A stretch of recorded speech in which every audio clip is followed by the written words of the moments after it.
"Where did you get that ring?" the Mafia boss asked, his voice catching in his throat, his hands trembling faintly as he stared at the old ring that time had worn down over the years. The poor little girl lifted her clear, honest eyes to look up at him, then quietly gripped the hem of her jacket, as if afraid he might take away the only thing she had brought with her. The innocent answer that followed did not only leave the man frozen where he stood, it also made an entire world he had buried many years ago come crashing down. What did that ring truly mean? Why was a poor little girl carrying it? And what secret was waiting behind an encounter that seemed as if it would only last a few minutes on a busy street? Stay with the story until the very end, because what happens next will change both of their lives in a way no one could ever have imagined. Her voice came out small, the way a voice comes out when a child has been rehearsing a sentence for 6 blocks under the rain.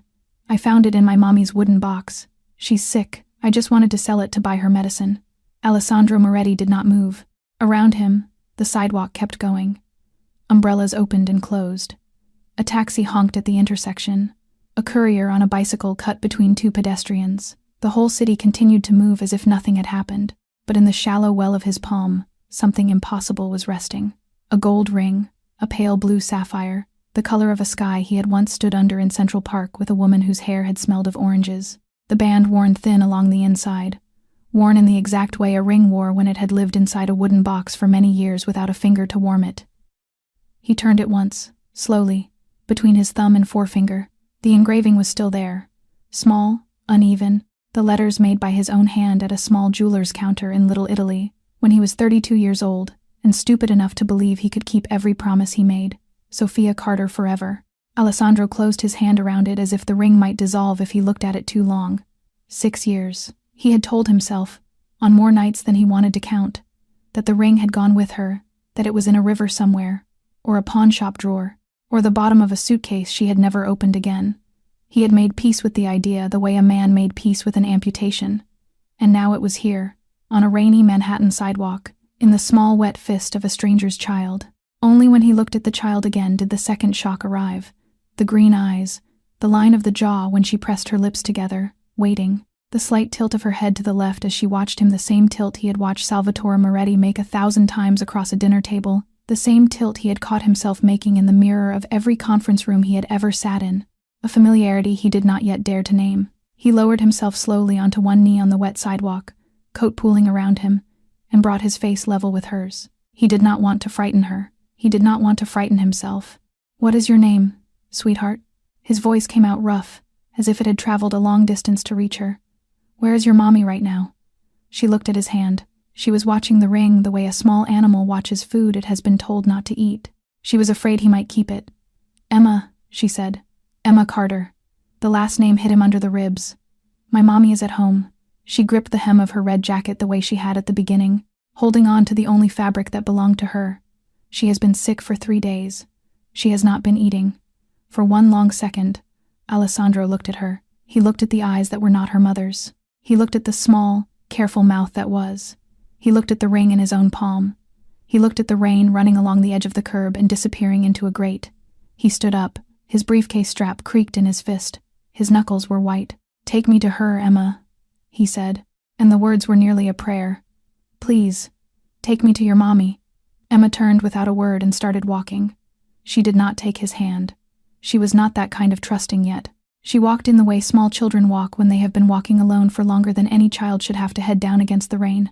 Small red hood pulled forward, elbows tucked against her ribs to keep the wet out. Alessandro fell into step half a pace behind her, close enough that any hand reaching for the child would have to go through him first. He touched the small silver stem of his earpiece under his collar. "Marco, boss, cancel the day, all of it." There was 1 full second of silence on the other end of the line. All of it? The Bellini meeting, the bank, the lawyers at 3, everything. "Boss," Marco said carefully, "the Bellini meeting has been on the calendar for 4 months. Move it, or lose it. I don't care which." Marco did not ask why. He had learned, across 15 winters, that when Alessandro Moretti's voice dropped to that particular register flat, quiet, almost absent of breath, a wise man simply moved. Understood. "Do you need a car?" "No. I need you to stay by the phone. Where are you?" Alessandro looked at the small red hood bobbing in front of him, ducking under an awning, pausing to check a curb. "I don't know yet," he said, and cut the line. They turned off the busy avenue and threaded north through narrower streets. The city changed around them. Marble facades gave way to brick, brick to painted stucco to peeling paint. The taxis thinned. The men on the corners stopped wearing suits. Washington Heights. Emma stopped in front of a 4-story building the color of old teeth. The front door had been propped open with a broken cinder block. A hand-lettered sign hung crookedly beside the elevator. Out of service. Use stairs. Thank you. The tape holding the sign was yellow with age. The sign itself had been there, by the look of it, for months. She began to climb. The staircase was narrow and steep and smelled of damp cement and other people's cooking. On the second landing, a bicycle chained to the railing. On the third, a plastic tricycle missing one wheel. Emma did not slow down. She had climbed these stairs many times. On the 4th floor, she stopped in front of a door that had been repainted so many times its number could barely be read. 403. She reached into the pocket of the red jacket and drew out a single key on a shoelace. She had to stand on her toes to reach the lock. The lock turned with a small, dry sound, and the door opened inward. Alessandro Moretti stepped into her home and forgot, for a moment, how to breathe. It was small. It was so small. The living room was also the kitchen. There was one sofa, sagging in the middle where too many nights of sleep had pressed it down. 2 wooden chairs at a table barely large enough for 2 plates. 2 doors, one on either side of the room, leading to what he understood must be the bedroom's rooms he could not imagine were larger than closets.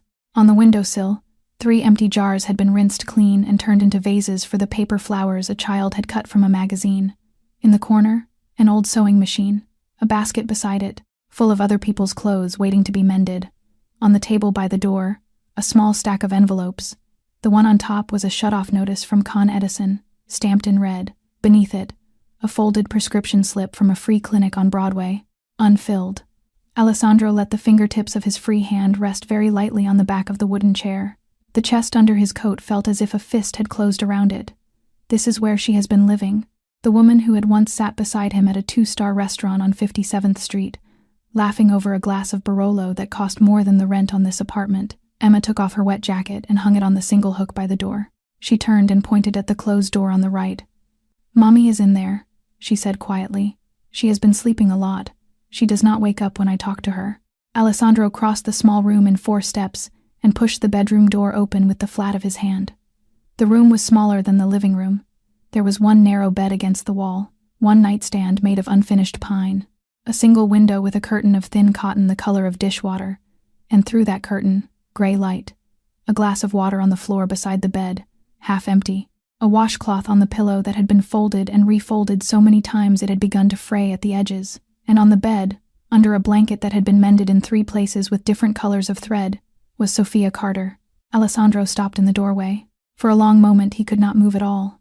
She was curled on her side the way she had always slept, one hand tucked under her cheek, the other resting against her chest as if holding something in. Her dark hair was damp along her temples, stuck to her forehead in wet strands. Her lips had cracked in 2 places. Her collarbone showed too clearly above the neckline of a thin white shirt he had never seen before. 6 years.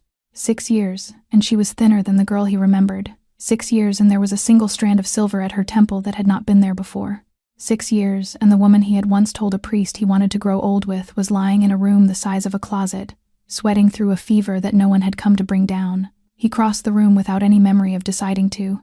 He knelt beside the bed the way a man kneels in a church he no longer believes in. He set the flat of his palm gently against her forehead.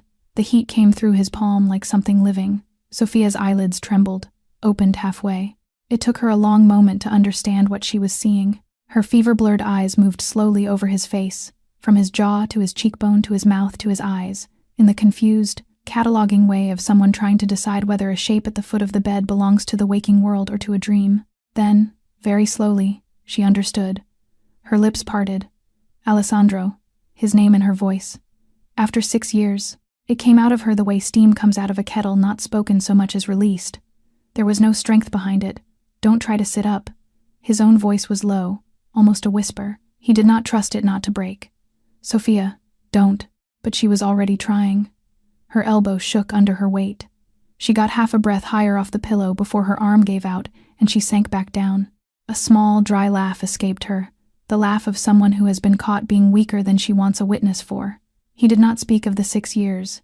He did not speak of the ring in his coat pocket. He did not speak of the small girl standing in the doorway behind him, watching them both, holding her red jacket in her arms. He turned his head only enough to reach her. "Emma." She stepped forward one step. Her eyes were wide. "Sweetheart, listen to me. I need you to be brave for another minute. Go and pack a small bag for your mommy. Nightgown, socks, toothbrush, whatever you know she uses. Fast as you can." Emma nodded once and ran. He turned back to Sophia. He slid one arm beneath her shoulders, the other under the crook of her knees. He lifted her. She weighed nothing. She weighed like a woman who had been eating half of every meal so that her daughter could eat the other half.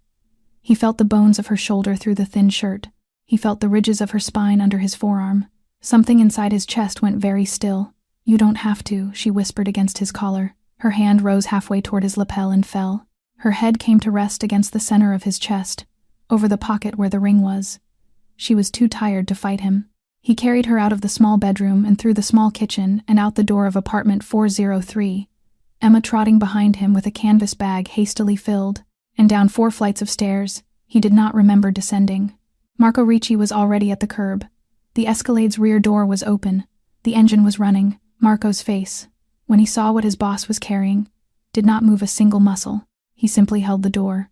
The Escalade cut through the Manhattan rain at a speed no traffic officer would have questioned had they seen it. Sophia lay across Alessandro's chest in the back seat, one hand loosely curled against his lapel, her breathing shallow and uneven. Emma sat pressed against his other side, one small hand fisted around a fold of his coat as if that fold might disappear if she let go. Alessandro did not speak. He watched the wipers move. He held both of them. The Escalade pulled into a covered ramp on the west side of St. Vincent that most patients never used. Marco had called ahead. There was already a gurney waiting. "Private wing," Alessandro said as they moved through the door. He did not look up. His voice was low and level. "No insurance forms, no admissions desk. Marco handles the invoices in cash." The nurse who was steering the gurney glanced at Marco. Marco nodded once. That was enough. By the time the elevator opened on the 11th floor, an entire wing had been quietly cleared of paperwork. Dr. Enrico Falcone arrived a little before noon. He was 60 years old, silver-haired, with the calm, rounded shoulders of a man who had spent 30 years treating people who could not walk into an emergency room under their own names. He had delivered Marco's second son. He had set Alessandro's collarbone at 13 years old. He knew the family the way he knew his own house. He examined Sophia for 20 minutes with the door closed. When he came out, he did not begin with a greeting. He came directly to where Alessandro was sitting on a bench in the hallway and sat down beside him. "Pneumonia," he said quietly. "Stage 2. She has been running a fever for at least 6 days. She is anemic. She is severely fatigued. She has the muscle mass of a woman who has been eating around half of what her body needs, for months, possibly longer." Alessandro looked straight ahead at the opposite wall. "She has been fighting this for a week without proper medication," Dr. Falcone said. "Another 2 days, Alessandro, and we would not be having this conversation." Alessandro closed his eyes, only briefly. "What does she need?" "Intravenous antibiotics starting immediately. Fluids, iron, rest. Real food, when she can hold it down. 2 weeks in this bed at a minimum." "And Alessandro?" The old doctor's voice softened. "Whatever life she has been living, she cannot go back to it after this. Her body will not survive a second round." Alessandro nodded. Once, Dr. Falcone rose, put a hand briefly on his shoulder, and went to write orders. Alessandro sat down on the bench outside the room. Emma was already there, her small legs swinging above the polished floor. He held out an arm, and she climbed into his lap without being asked. He did not know when a child had last done that to him. He was not sure a child ever had. She unzipped the small blue backpack. She drew out a small brown bear with one eye missing where the second button had been. Its arms had been resewn twice, once in red thread, once in yellow. Its belly had a patch of blue fabric that did not match the rest. She held it against her chest and looked at the closed door of her mother's room. "What is your bear's name?" Alessandro asked, in the softest voice he had used in his adult life. "Bruno." She did not look up. "Mommy sewed his arm back on when I was 3. She used the red string because we did not have the brown. She said red was better anyway. Red was braver." He said nothing. Emma spoke into Bruno's remaining ear, and to him, and to no one. "Mommy cleans 3 houses. She leaves in the morning before I wake up. Miss Rivera at school gives me breakfast because Mommy leaves it in my bag, but sometimes it is only crackers. In the afternoon, Mommy comes home and then she sews for the ladies on the 4th floor. She sews until very late. Sometimes I wake up in the night and she is asleep on the sewing machine. Her face is on her arm. Alessandro did not move. On Sundays we go to the park because the park is free. In the winter we make a fort with all the blankets in the living room because it costs less than the heater. When there is only one plate of food, Mommy says she is not hungry. But she is. I can tell. She is. Each sentence landed inside him the way a small stone lands in still water, quiet, and then not quiet at all. Sophia opened her eyes at the hour before dawn. The room was quiet, too quiet. Not the small, crowded quiet of apartment 403, where a 5-year-old's breathing was always audible through the wall, where the radiator ticked, and the neighbor above shifted in bed, and a siren always passed somewhere below. This was a different quiet, a quiet with money in it. She turned her head on the pillow. An IV pole, a drip, a machine beside her that counted her pulse in small green blinks, a single lamp burning low near the door, and on the armchair beside the bed, curled small under a folded hospital blanket, Emma slept with Bruno tucked under her chin. Sophia's chest tightened. My daughter is safe. Then, in the next breath, a second thought, colder and older. Who put her there? Her eyes traveled across the room and found the answer standing at the window. His back was to her. He stood with his hands in the pockets of a dark suit that had been slept in. His shoulders were as square as she remembered, and as tense as she had never seen them. The dawn light was just beginning to touch the tops of the buildings outside.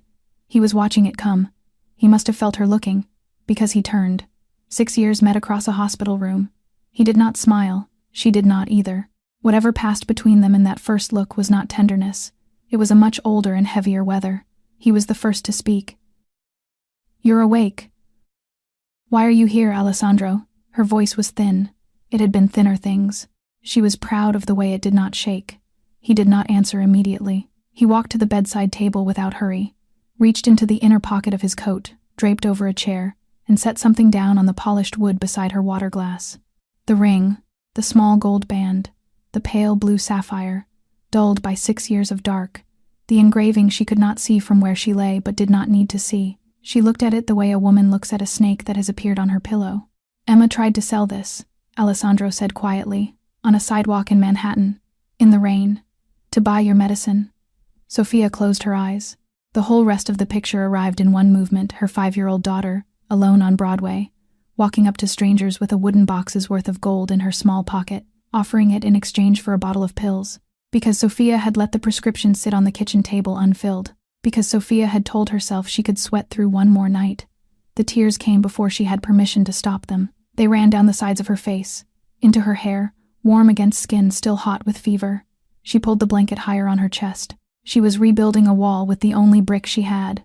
Get out. Alessandro did not move. Alessandro, get out of this room. He met her eyes. He did not move. I am not asking again. You are asking twice, Sophia. That is not the same thing. She turned her face toward the window. She would not let him see her cry more than he already had. The IV in the back of her hand tugged when she moved. Her chest ached. Her body was not going to help her. Her body could not even sit up. The wall in her voice came back slowly. Fine. She spoke to the ceiling now. Not to him. You may pay the bills. That is all. You do not speak to Emma without me in the room. You do not tell her who you are. You do not come to my apartment. And the day I am strong enough to walk out of this hospital on my own 2 feet, we go back to our life, and you go back to yours. She turned her head just enough to see him. Do you understand me? Yes. Say it. I understand. She closed her eyes. He stood there for a long moment more before he moved. When he turned to leave, he paused at the foot of the bed. He did not touch the ring on the nightstand. He looked at the sleeping child in the armchair. And when he finally walked out of the room, the truce hung behind him thin as paper because the look on his face, though Sophia did not see it, was not the look of a man going anywhere. By the 3rd day at St. Vincent, Alessandro Moretti had rearranged his life around a hospital hallway. He had rented the room next to Sophia's. He had turned it into an office. A laptop on the small table, 2 encrypted phones charging side by side, a leather portfolio he had not opened, a pot of black coffee that Marco kept refilling without being asked.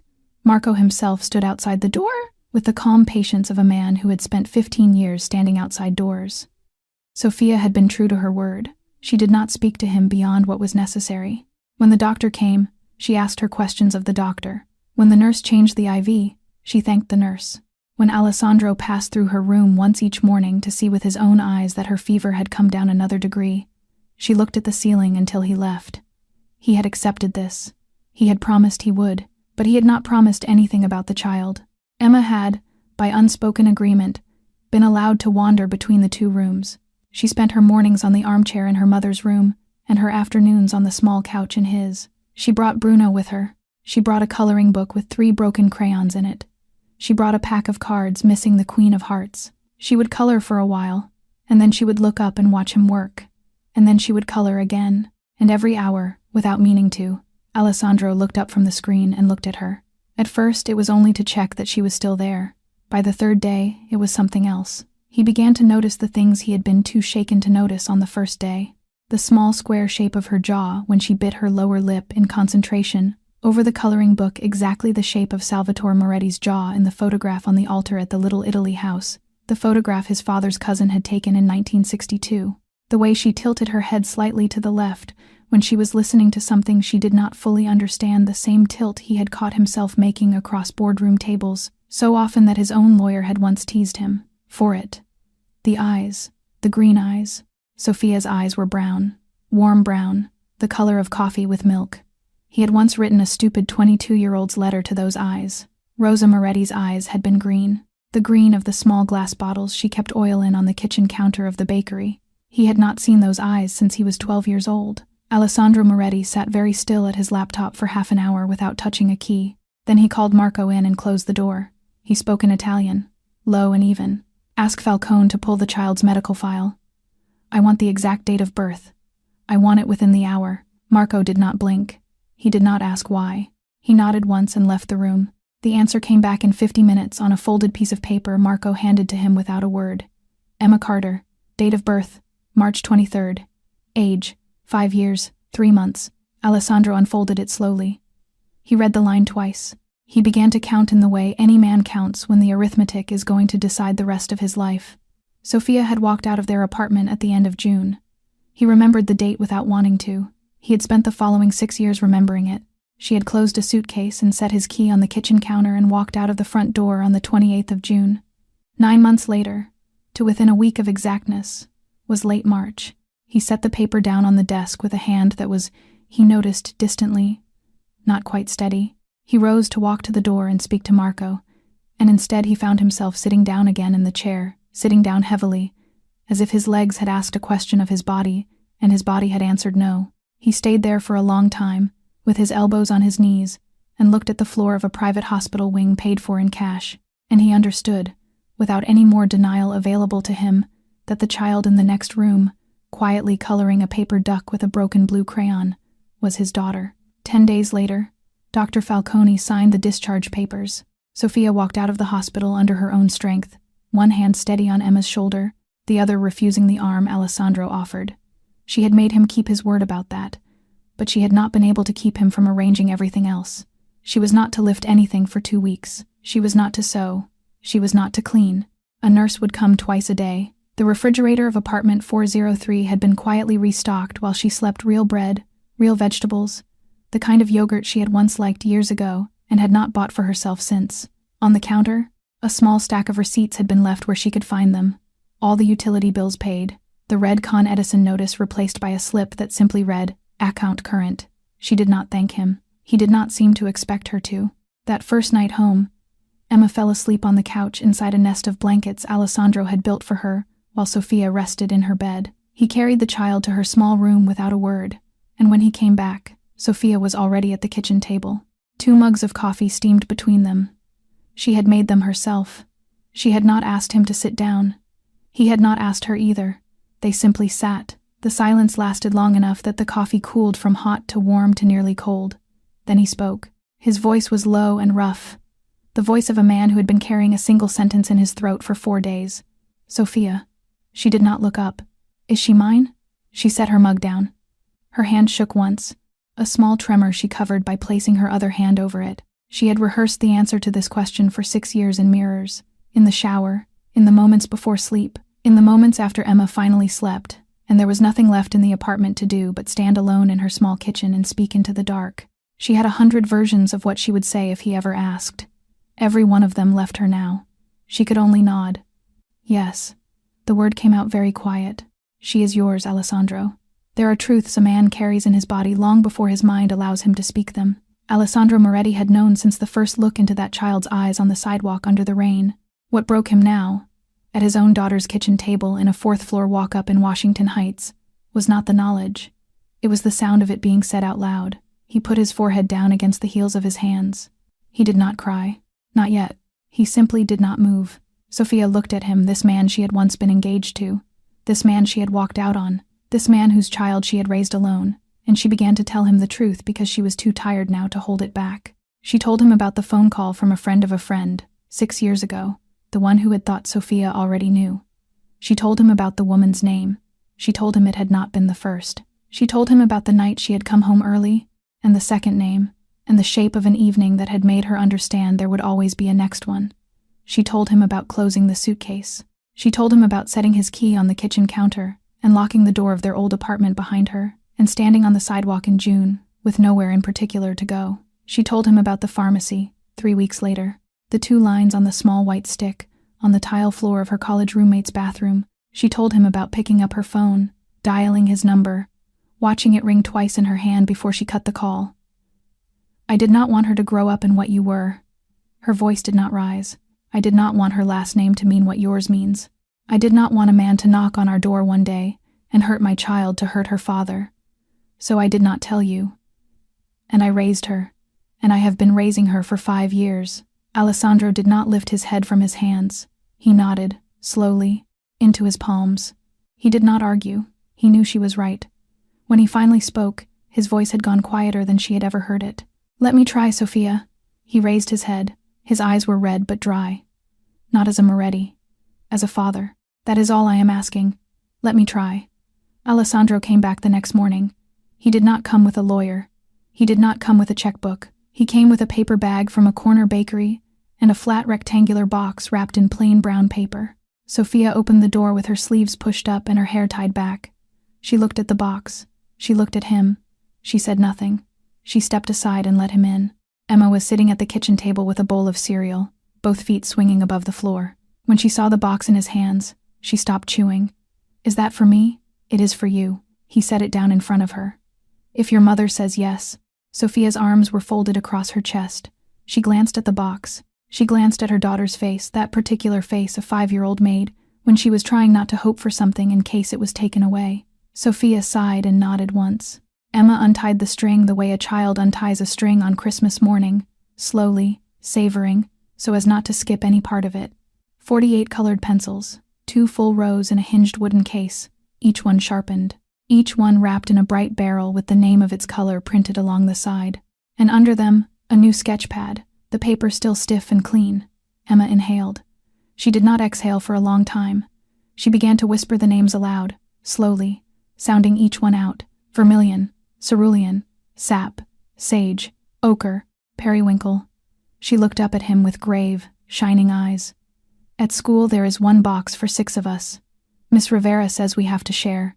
Diego always breaks the red one. You will not have to share these, Alessandro said quietly. These are yours. Emma slid off her chair, sat cross-legged on the small square of living room floor, and opened the sketch pad. She patted the space beside her without looking up.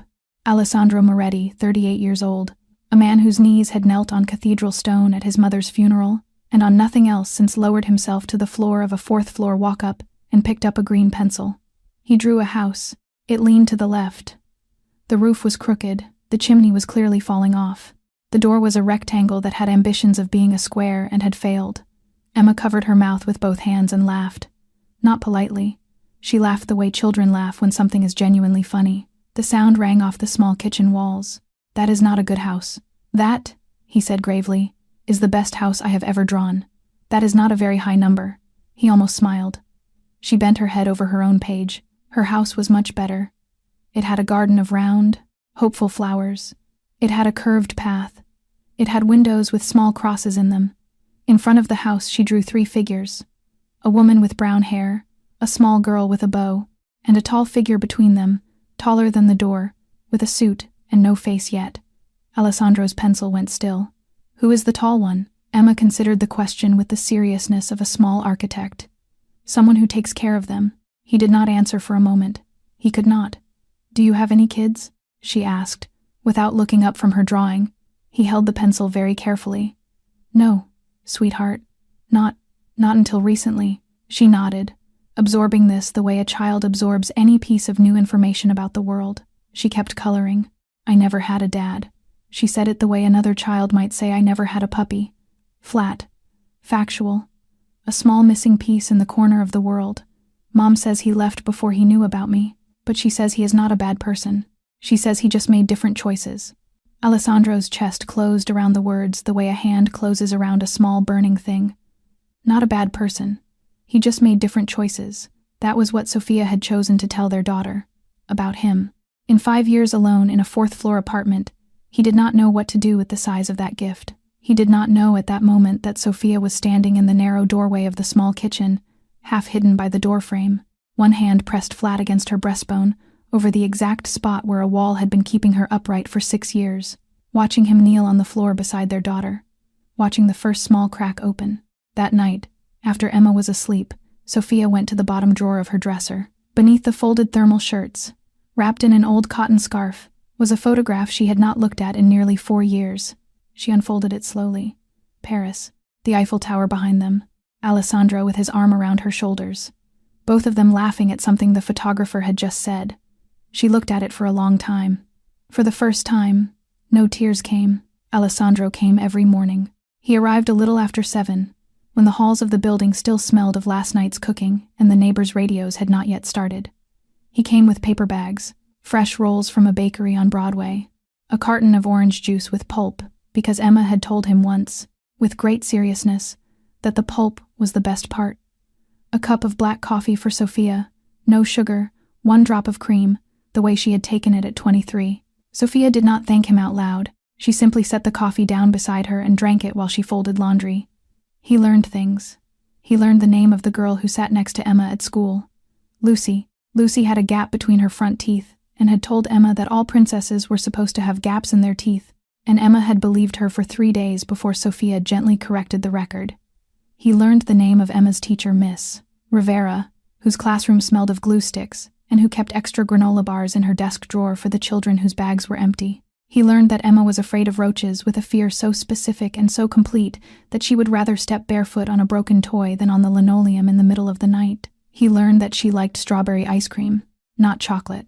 He learned that she wanted a small brown dog someday, and that she had already picked the name. Biscuit, she told him one evening, matter-of-factly, over a bowl of buttered noodles, because he will be brown like a biscuit, and because he will be soft. He learned to sit on the floor. He drew with her on the living room rug. He read to her before bed from a battered book of fairy tales with half the cover missing, his voice rough at first because a grown man who had spent 20 years giving orders had never used his voice to say once upon a time out loud. By the 3rd night, Emma had begun to correct his pronunciation of certain words. By the 5th, she had begun to fall asleep before the end. He learned to cook in a kitchen the size of a closet. He made spaghetti with tomato and basil, the way his mother Rosa had made it in a small hot bakery in Little Italy. 1 pan, 1 wooden spoon, 1 whole clove of garlic added and then removed. Emma pronounced it better than the ones at school, which was, in her ranking, the highest possible praise. He took her to Fort Tryon Park on Saturday afternoons and watched her climb rocks that made his knees ache to look at, and pretended not to see when she skinned an elbow, because she preferred to handle small injuries without an audience. He learned to braid. He tried, one morning, to make Emma the neat ponytail Sophia had been making her since she was 3. The first attempt slipped free of the elastic within seconds. The second was crooked.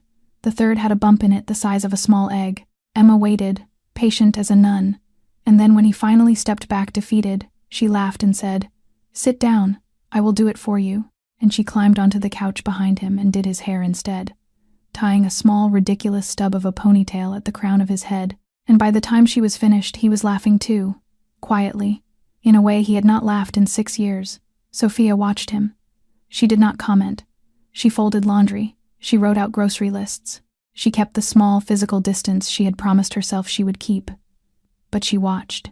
And what she saw, week by week, was not the Alessandro Moretti of 6 years ago, the young man too proud to say he was sorry, the man who had believed a career could be built out of a woman's patience.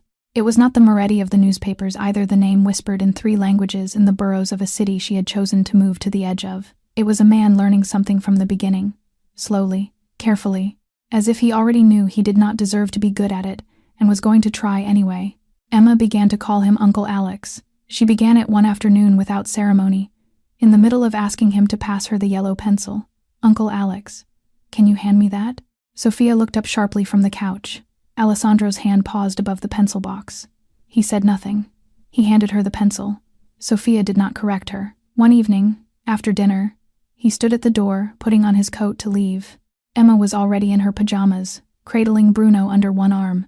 She ran across the small living room and wrapped both of her arms around his leg. She squeezed once, hard. Alessandro stood very still with one hand on the doorframe. He did not dare move, not the leg, not the arm still halfway inside his coat sleeve. A child was hugging him, a child who was not afraid. He looked down at the small red hairband holding one of her braids and realized, with a distant, faintly clinical part of his mind, that his hand on the doorframe was shaking. 3 months passed. Winter thinned into spring in the way it does in Manhattan, without ever quite deciding. The salt on the sidewalks was washed away one week and returned the next. The first crocuses came up in the sad little patches of dirt around the trees on Broadway. Emma began wearing her red jacket unzipped. Alessandro had, in that quiet time, rearranged everything. He did it the way a careful man rearranges an old building one wall at a time, so the roof did not fall in. The heavy work of the family, the collections in the East Side, the freight arrangements at the ports, the meetings that ended in handshakes, and the meetings that ended in silence he handed over to Marco Ricci and 3 capos he had known since he was 20. He signed a lease on a small office 2 blocks from Sophia's building, above a shoe repair shop on Broadway, and moved his laptop and one of his encrypted phones there. He kept only the businesses that were legal on paper, and legal in fact, the 2 Italian restaurants his mother's name still hung above in Little Italy, the construction firm his father had bought in 1980, a small chain of neighborhood laundromats his grandmother had left him. The men around him understood that something had changed. No one asked. When Alessandro Moretti drew a line across a map with a pencil and pushed it toward a man's chair, the man moved his chair. He began to wear something under his shirt. It was a small silver chain his mother had put around his neck the summer he was 7. At a small church in Sicily on the day of his first communion. A rosary, not the kind you counted on, the kind you wore. 15 small silver beads and a crucifix the size of a thumbnail. Rosa Moretti had baked bread in a shop on Mulberry Street for 20 years before she married a man whose name terrified their neighbors, and she had taught her son to say Grazie before she taught him to say boss. She had died when he was 12. He had put the chain in a drawer the year he turned 21 and had not opened the drawer since. Now he wore it under a white shirt. Nobody in his world saw it. Emma did not know it existed. But every night, when he bent down to kiss the top of Emma's head before she climbed into bed, the small crucifix pressed once against his chest through the cotton, the way a small mother's hand might. Sophia began, without any announcement, to allow him to stay for dinner. She still did not sit close to him. She still did not touch him when she passed the salt. But she began to set 3 plates instead of 2, and she began, occasionally, to laugh. The first laugh came on a Tuesday. He had come straight from a meeting in a black tie and a white shirt. Emma had climbed into his lap during dinner to explain, with the absolute earnestness of a 5-year-old, a fight 2 boys had had in the playground over who got to be the horse. She had gestured with her fork. The fork had had spaghetti sauce on it. The sauce had launched itself in a small red arc directly onto Alessandro's tie. There was one long second of horror. Emma looked up at him with round, apologetic eyes. Alessandro looked down at his $400 tie. And Sophia, who had been about to warn her daughter about the fork, made a small sound she had not made in 6 years. A laugh, startled out of her, half in her nose, half in her throat. She covered her mouth with her hand almost immediately, as if to catch it, but it had already escaped. Alessandro stared at her. He heard that sound the way a man hears a song he has not heard since he was young, the shape of it still exactly the same, even though every note landed in a different place in his chest now. That week, she took the photograph out of the drawer. Paris, the Eiffel Tower, her hand on his shoulder, both of them laughing. She did not frame it, she did not display it. She simply set it face up on the small end table in the living room, beside a chipped ceramic bowl full of Emma's hair ties. Alessandro saw it the next morning. He stopped in the middle of the room with his coffee halfway to his mouth. He looked at the photograph for a long time in silence. He did not touch it. He did not comment. When Sophia came out of the kitchen, He simply lifted his eyes to hers, and she lifted hers to his, and neither of them said anything at all. That evening, his encrypted phone rang. He stepped out into the hallway to answer it. Marco's voice was quiet. "Boss. Go. Someone has been asking questions. About you. Around the neighborhood. Discreetly, at first. Bodega owners. 2 of the school parents. The old lady on the 3rd floor. A man at the corner store showed our contact a photograph and asked whether he had ever seen you here." Alessandro's free hand tightened at his side. "About the woman? About the woman. About the child." There was a long silence on the line. When Alessandro spoke again, his voice had dropped to a register Marco had not heard in nearly a year. "Find out who is asking. Quietly. Do not move on them yet. And Marco." "Yes, boss. Double the watch on that building tonight." He ended the call. He stood in the small tiled hallway of a 4th-floor walk-up in Washington Heights and looked at his own reflection in the darkened window at the end of the corridor. And the eyes that looked back at him were the eyes he had come here, 3 months ago, to bury. Across the water, in Bensonhurst, Brooklyn, a small Italian restaurant sat on a corner between a barbershop and a shuttered dry cleaner. From the sidewalk, it looked like nothing. A hand-painted sign in green and red. A menu in the window 3 seasons out of date. Half the light bulbs above the tables were burned out, and no one had thought to replace them in years. The front door was rarely locked. The tables were rarely all full. The back of the restaurant told a different story. Behind the kitchen, past a walk-in freezer that did not work and a metal door that had no handle on the outside, a narrow staircase went down to a wine cellar. The cellar had been built into the foundation of the building in 1951. It had, in the 15 years since a federal task force first flagged the address, been visited 3 times by men in windbreakers with warrants. All 3 times the metal door had been dressed as a supply closet, and all 3 times the men in windbreakers had gone home without finding it. At the last table in the back of that quiet front room, on a Wednesday night, a man was eating a cold veal chop. Vittorio Romano was 45 years old on his driver's license, and closer to 50 on his face. His eyes were flat and pale, the color of shallow water where nothing lived. A scar ran from just below his right ear down to the corner of his jaw, where a knife had traveled 10 years ago in a dispute that had never been fully settled. He wore a dark shirt buttoned to the throat. He wore no jewelry. He ate the veal chop without ever quite looking at it. He was the head of the Romano family. He had been at war, in the quiet and expensive way of that world, with the Moretti family for a full decade. And in that decade, he had not found a single weakness in Alessandro Moretti he could use. Until tonight, the man across the table from him was named Giuliano Rossetti. On paper, and in the eyes of everyone who had ever met him on the sidewalks of Washington Heights, Giuliano was a 28-year-old mechanic who rented a small apartment above a bodega on Broadway. He had lived on that street for nearly 2 years. He fixed people's engines cheaply. He was polite to the older women in the building. He always waved at the little girl in the red jacket when she walked home from school with her mother. And sometimes, when he was on the sidewalk in front of the bodega, he offered her a piece of hard candy from the register cup by the counter. Her mother had told her once, gently, not to take candy from strangers. Giuliano had smiled and said, "A neighbor is not a stranger, signora," and Sophia had let him tell that to her daughter for 2 years. Nobody in Washington Heights knew that Giuliano Rossetti had never repaired an engine in his life. He slid a manila envelope across the table. Vittorio set down his fork. He opened the envelope with the flat of one finger, the way a man opens a letter he already knows he will keep. The first photograph showed a woman with brown hair walking a small girl to a school gate. The second showed the same small girl in a stroller in front of a Little Italy ice cream shop. A tall man in a dark coat was lifting her out of the stroller. His arm was under her armpits. Her small feet were kicking above the sidewalk in the pleased way of a child being lifted by someone she trusted. The third photograph, taken with a long lens through a 4th-floor window, showed the man and the woman sitting at a small kitchen table. Between them, 2 coffee cups. The angle of their bodies leaning very slightly toward each other was the angle of a fight that had not yet finished but was starting to. Vittorio looked at each photograph for exactly the same length of time, then he set them down side by side and smiled. It was a smile that took 10 years off his face and put them somewhere else into his eyes, which grew colder, and into the room, which grew colder with them. "Alessandro Moretti," he said quietly, in the voice men use when they are naming a thing they have been waiting for, "has a woman, and a child, a daughter." Giuliano said nothing.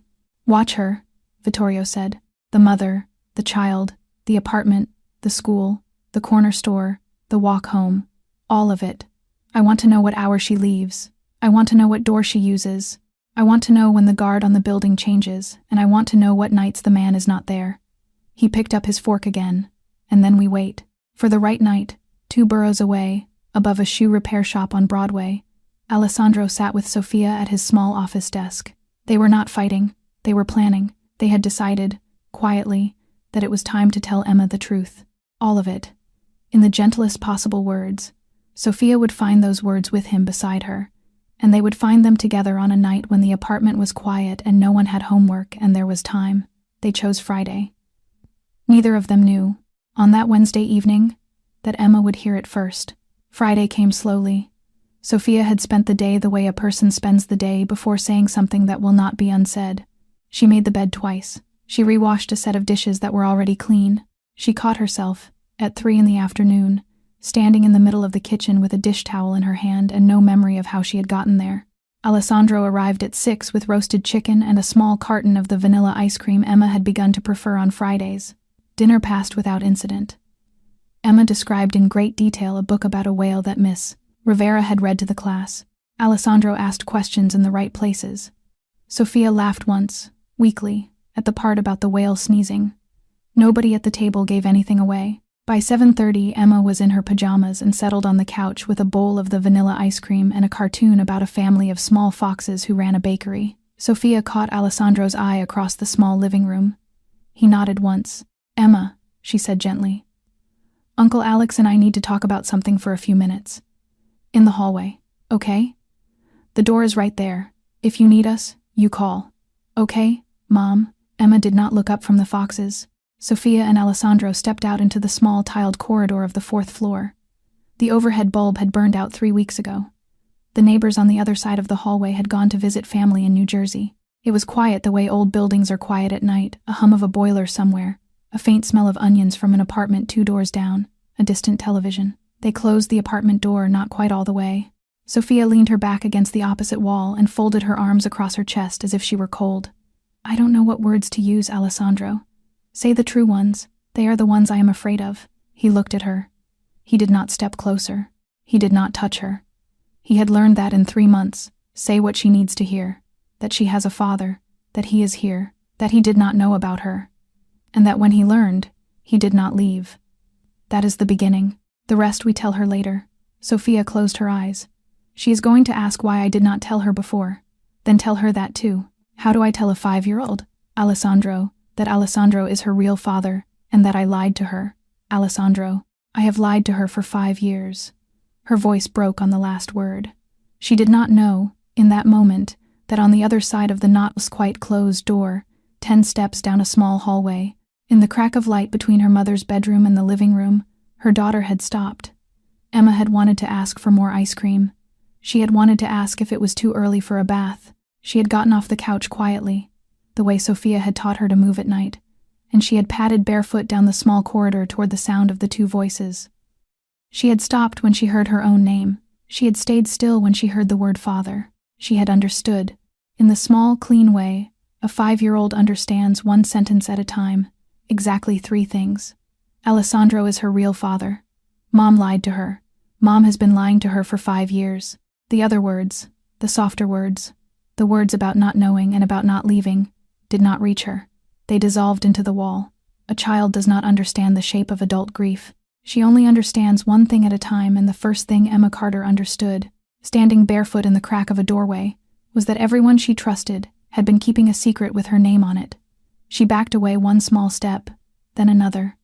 Her face had gone very white. Inside her small 5-year-old head, the pieces reassembled themselves into a shape that did not match the truth. Mom had lied. Uncle Alex was not Uncle Alex. Uncle Alex was the man Mom had been lying about. And the man had come now, with his big car and his ties and his colored pencils, because he had come to take her, away, from Mom. She turned and ran silently down the corridor into her small bedroom. She did not turn on the light. She climbed onto the bed. She pulled Bruno the bear against her chest, both arms tight around him. She sat on top of the blanket, still in her cotton pajamas, and she stared at the small square of window above her dresser. She did not cry. Not yet. Outside, without warning, the first fat drops began to hit the glass. Slowly, and then faster, And then all at once a hard, steady rain. The same kind that had been falling on Manhattan the day everything began. They came back inside 15 minutes later. Sophia's eyes were red. Alessandro's jaw was set. Neither of them was ready to have the conversation they were about to have with a child. But they were as ready as they were going to be. The cartoon was still playing. The small foxes were rolling out bread on the screen, singing something cheerful. The couch was empty. The bowl of half-melted ice cream sat on the coffee table where Emma had left it. Sophia went still first. "Emma?" No answer. "Emma? Honey?" The word came out slightly higher. She was already moving. Down the small hallway, past the bathroom door, to the small bedroom. She pushed the door open. The room was empty. The lamp was off. The bed was empty. Bruno was gone. The small blue school backpack that always hung on the hook beside the bed was gone. The window above the dresser was open. Rain was blowing through the curtain in wet sheets, soaking the edge of the bed, pooling on the sill. The fire escape ladder outside creaked, once, in the wind. Sophia made a sound. It was not quite a scream. It was the sound a body makes when a floor gives out beneath it. "Emma." She spun. Her hand went to the wall to keep upright. "Emma!" She ran back into the living room, shouting the name into the small apartment as if the walls could give her back her daughter. Alessandro was already moving. Something in him, something he had spent 3 months carefully, patiently trying to lay to rest, clicked back into place with a small, cold sound. His breathing dropped, his shoulders squared. The father who had learned to braid was gone from his eyes. In his place was the man Marco had known for 15 years. He drew the encrypted phone from his inner pocket without stopping to look at the screen. He hit one contact, one ring. "Boss." Full mobilization. His voice had no color in it at all. "Emma is missing. Went out the fire escape, apartment 403, sometime in the last 20 minutes. Every man on payroll, every camera in this district, every bodega on Broadway, every doorman between here and Central Park, every taxi dispatcher we own. I want the block sealed and the neighborhood cataloged in 15 minutes. Now. On it." The line cut. Within 5 minutes, 25 men were moving across Upper Manhattan without anyone on the street noticing. Camera feeds began to be pulled from bodega counters.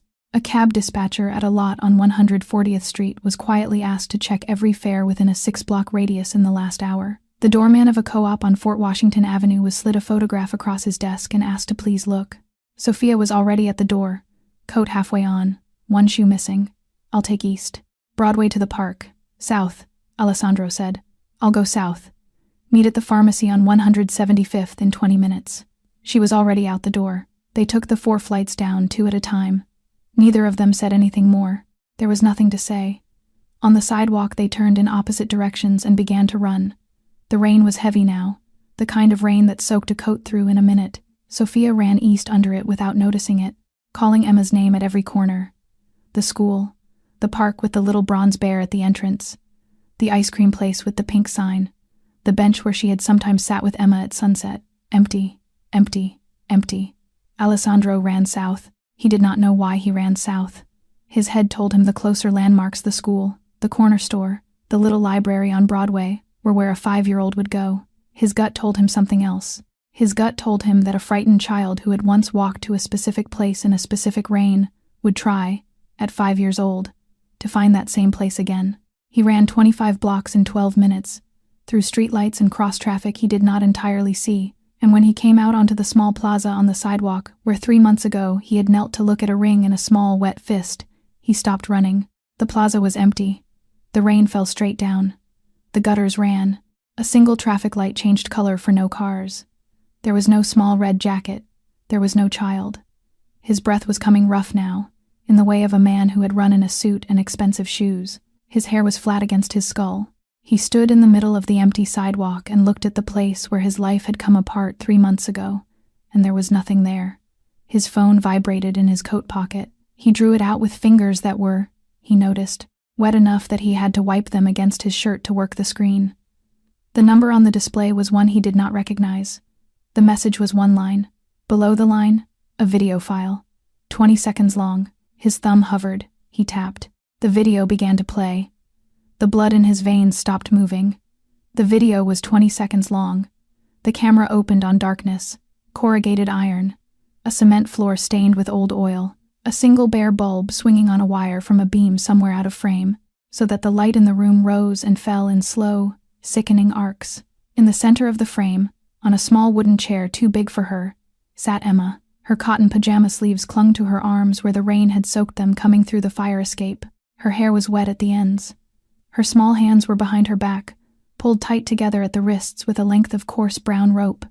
Her feet did not reach the floor. They dangled above the concrete in her socked feet, which had somehow lost their small pink slippers between the apartment and this place.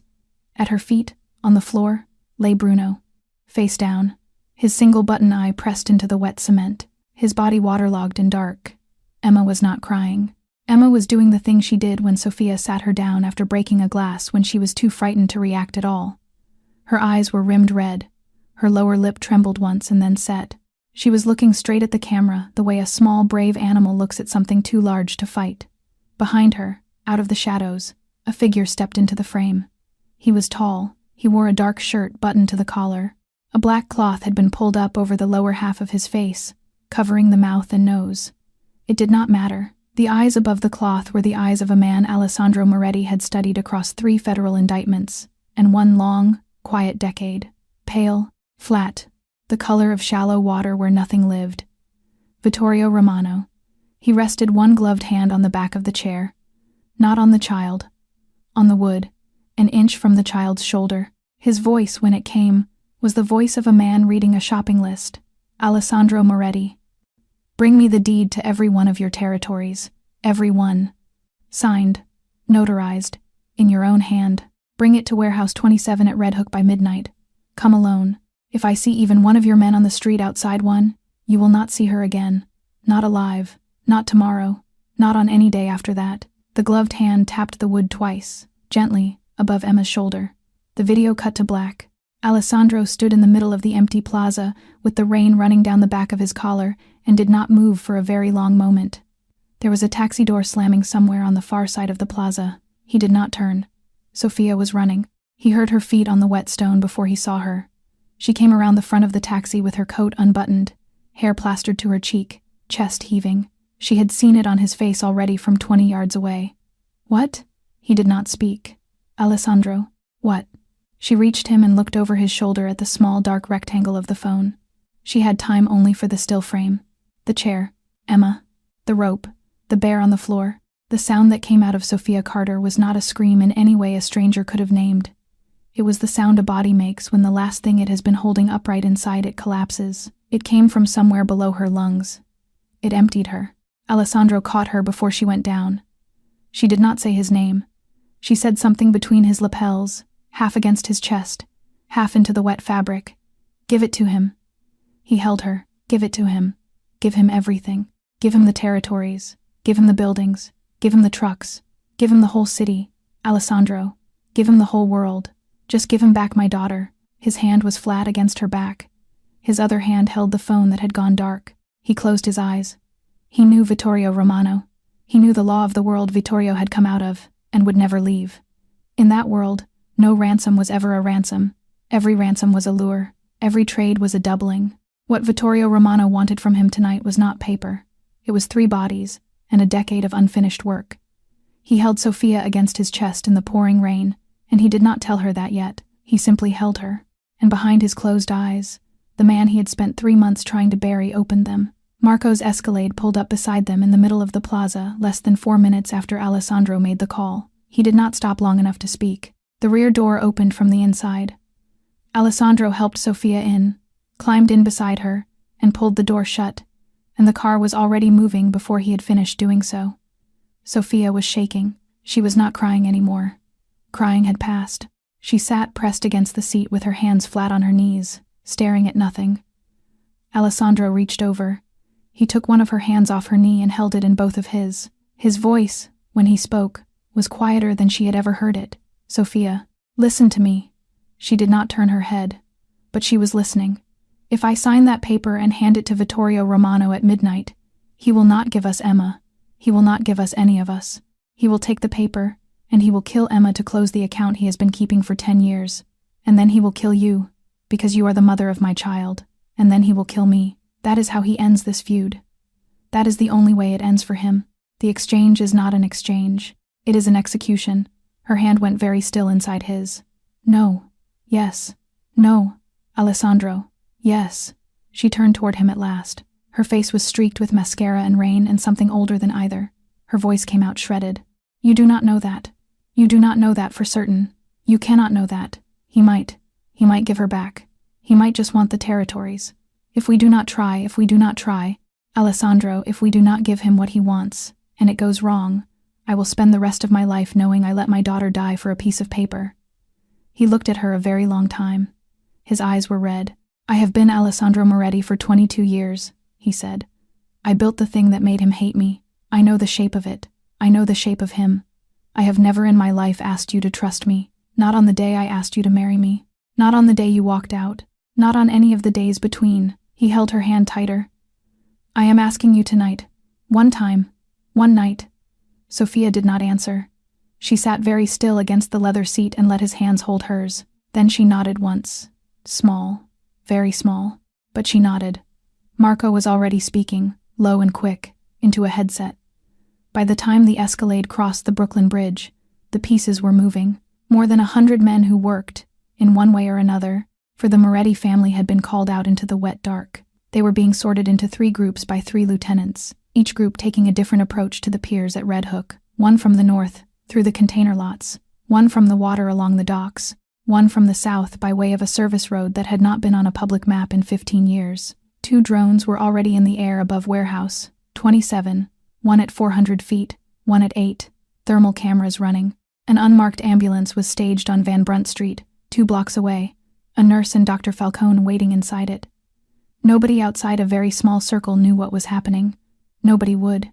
Alessandro had told Sophia she was to remain in the support vehicle with Marco. She had refused.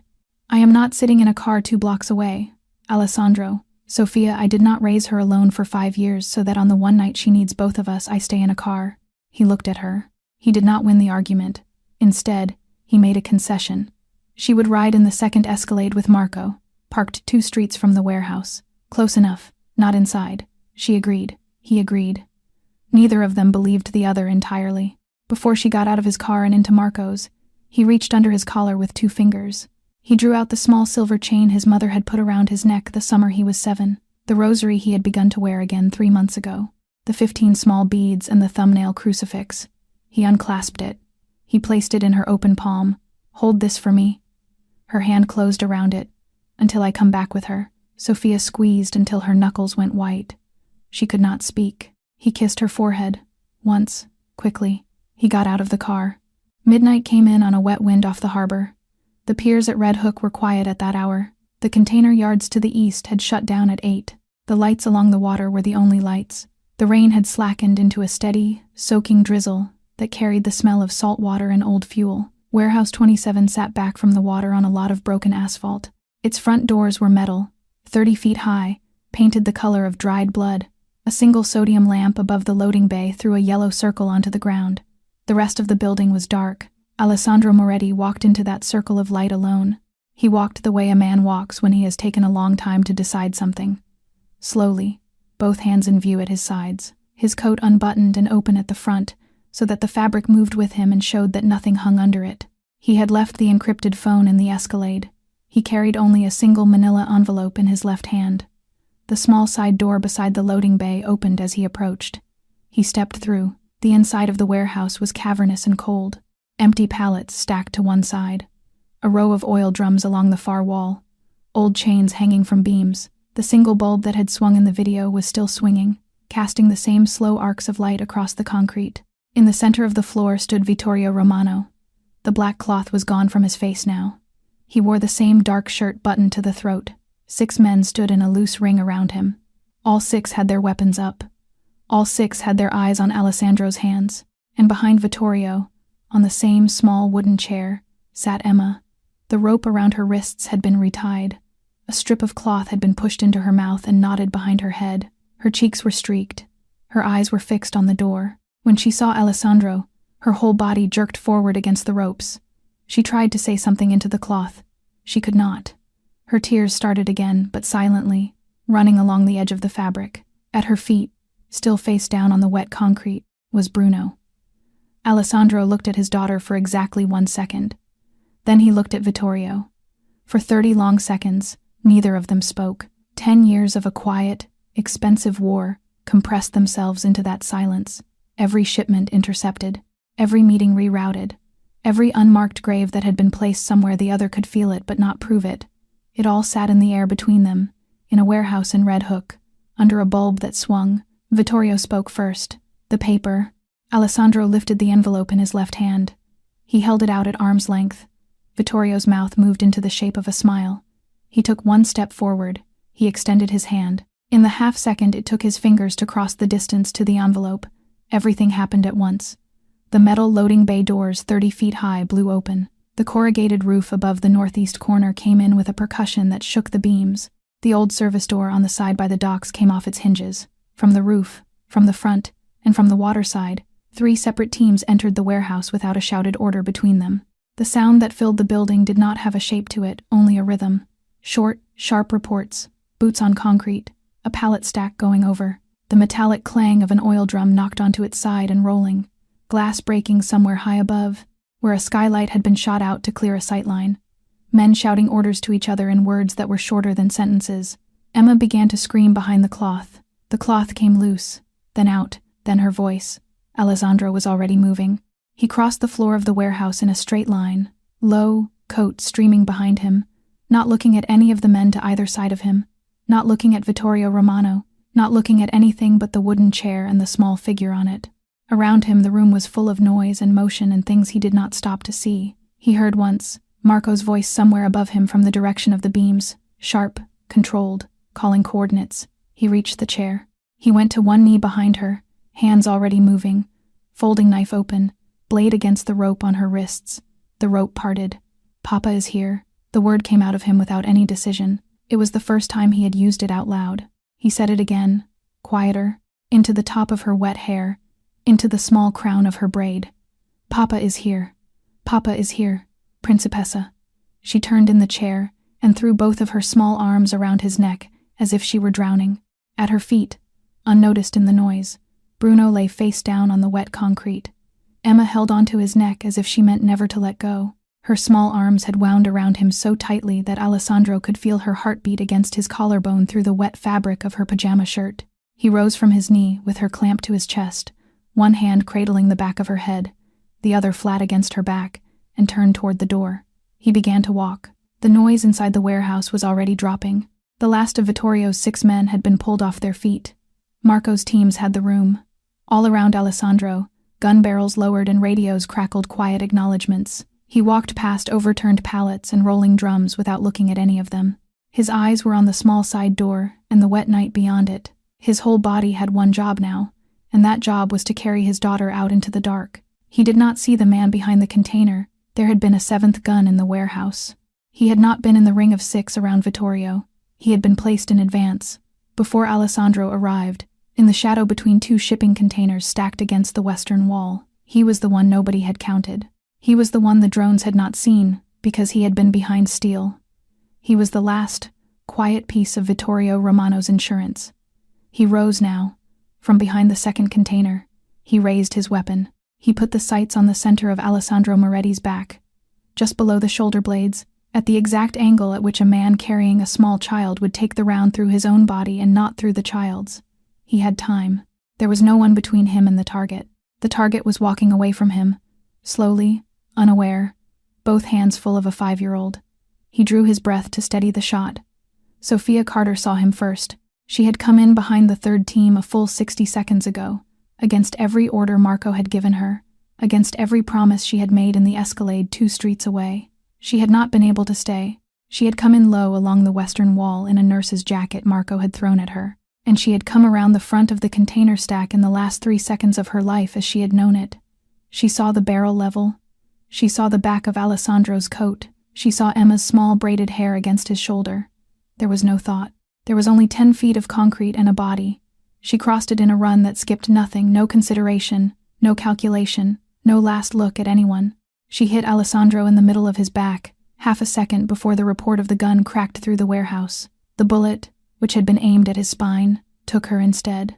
It entered through her shoulder from behind, close to the collarbone, and traveled at the angle it had been meant to travel down and forward, and it did not exit. It lodged in the upper part of her chest, close to her heart. The impact carried both of them forward. Alessandro caught her as they went down. He turned his shoulder as he fell, so that his own body was under hers, so that she did not land on the concrete. Emma, still fastened to his collar, cried out one high, thin sound. Sophia was in his arms. Her weight was suddenly enormous, and suddenly, terribly, nothing at all. Some love is spoken. Some love is written in gold on the inside of a ring, and some love is a body moving between a bullet and the man it once forgave. He was on his knees on the wet concrete, holding her. Emma was clinging to his neck and crying into the hollow of his throat, and he could not soothe her, because he could not stop looking at Sophia's face. Sophia's eyes were open. They were finding his. Alessandro, no, get her out. Get her out. No, no, Sophia. He raised his head. The eyes he lifted toward the room were not the eyes of the man Emma had learned to call Papa. They were the eyes of the man he had spent 3 months burying under a father. They were the eyes Marco Ricci had followed for 15 years. He spoke 4 words. He did not raise his voice. No one leaves alive. Marco's voice was already answering into the earpiece, calm, level, delivering the order to the 3 team leads. The Moretti guns rose in a single motion. What followed did not last long. It could not last long. It went quickly, and it went cleanly. Vittorio Romano turned toward the small side door on the eastern wall and began to run. Alessandro handed Emma, without a word, to Marco Ricci, who had come to one knee beside them. He rose. He set Sophia carefully down against a pallet where the medic team was already moving to reach her. He drew a weapon from beneath his coat that no one else had seen him carry in. He followed Vittorio out the side door. What happened past that door, in the empty stretch of dockside between the warehouse and the black water, would be spoken of afterward, only in the shortest sentences, and only by 2 men. There were footsteps on wet concrete, 2 sets, then 1. There was a single shot. There was silence. And then, a full minute later, the man who came back through the side door came back alone. The medical helicopter lifted off the Red Hook Pier at 12:28 in the morning. Sophia was already on the stretcher inside it before the rotors reached full pitch. Dr. Falcone had come through the side door of the warehouse 2 minutes after the last shot, and by the time Alessandro handed her over to the medics, an IV was already going in, and the color of her lips had begun the slow retreat that everyone in the aircraft recognized. Falcone had radioed St. Vincent from the air. A private surgical team was waiting on the roof when the skids touched down. Alessandro did not fly with her. He would have been in the way. He knew it. Marco knew it. The medics knew it. He rode instead in the Escalade to the hospital. Emma pressed against his chest in a blanket someone had wrapped around her small pajama shoulders, and by the time they reached the 11th floor of St. Vincent, Sophia was already behind a set of double doors that had surgical no admittance printed on them in 3 languages. Alessandro Moretti sat down on the bench outside those doors. He did not stand up again for the rest of the night. Emma had fallen asleep somewhere between the helicopter pad and the elevator, exhausted into the deep, deep sleep of a small body that had used every drop of what it had. She was curled across his lap in the blanket, her cheek against his forearm, her small closed fist tucked beneath her chin. In that fist, she was holding the silver rosary. He had, at some point outside the operating room doors, unfolded her fingers and closed them around it. He did not remember doing it. He remembered only that when he looked down at his own hands, the chain that had been in Sophia's palm 2 hours ago was now in his daughter's. He bent his head over the small braided crown of her hair. He spoke to her the way you speak to a sleeping child when there is no one else to say the words to. "I am sorry, Principessa." His voice cracked on the second word. "Papa is sorry. Papa is so sorry that Papa let you be afraid tonight." He stayed like that a long time, forehead against the top of her head, one hand cupped around the small silver chain in her fist. The man who had, 3 hours ago, walked out of a side door of Warehouse 27 alone and closed a 10-year war in the dark was, at this hour, doing the only thing his body would still let him do. He was praying. He did not pray for himself. He had not, in his life, prayed for himself with anything like sincerity. He prayed for the woman he had broken 6 years ago in an apartment in Brooklyn. He prayed for the child he had spent 5 of those years not knowing about. He prayed the way his mother Rosa had prayed on her knees on the small tile floor of her bakery kitchen every morning of his childhood, saying the names of the people she loved out loud into the dark, one at a time, so that whoever was listening would not be able to say later that the names had gone unspoken. Marco Ricci stood at the far end of the hallway with his back against the wall and his eyes on the elevator, and he did not move. No police came. They would not come. Warehouse 27, by 3 in the morning, had already been entered in the incident logs of 2 city agencies as a natural gas explosion, cause under investigation. The remains inside it would be handled by the two families and by a coroner in Brooklyn who had, for many years, understood the boundaries of his professional curiosity. There would be no press. There would be no names. There would be, in the paper the next morning, a small item on page 11. 6 hours passed, then 7. The light through the hallway window changed color slowly, from black to gray blue to the first pale pinkness. The city outside was beginning to wake. Somewhere a garbage truck reversed. Somewhere a delivery bell rang. At 6:40 in the morning, the doors of the operating room opened. Dr. Falcone came through them in scrubs. His mask was pulled down beneath his chin. His hair was flat against his forehead with the sweat of many hours of work. His eyes were tired. His eyes were bright. "She will live, Alessandro." Alessandro did not move. "It is a long recovery. The bullet was very close. But it is out. She will live." Alessandro tried to stand. His legs did not carry him.